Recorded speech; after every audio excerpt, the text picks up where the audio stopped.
Hello friends, আমি কিভাবে ডুমুর রান্না করলাম তোমাদেরকে দেখাবো। তো ডুমুরগুলো ছোট ছোট করে কেটেছি দানা বার করে, তার মধ্যে নুন হলুদ মাখালাম, ভালো করে মাখিয়ে কিছুক্ষণ রেখে দিলাম। এবার ওগুলো ভালো করে ধুয়ে একটা কড়াই গরম জল করে ওই ডুমুরগুলো সেদ্ধ করতে দিয়ে দিলাম, একটু হালকা করে সেদ্ধ করে নেব।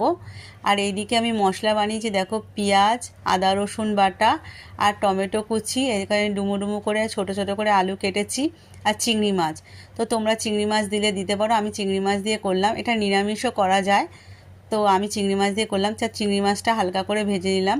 ওই তেলের মধ্যে আমি তেজপাতা ও ডুমো ডুমো আলুটা দিয়ে ভাজা ভাজা করে সব মশলা এক এক করে দিয়ে দিলাম। পেঁয়াজ আদা রসুন বাটা টমেটো লঙ্কার গুঁড়ো হলুদ নুন দিয়ে ভালো করে কষালাম।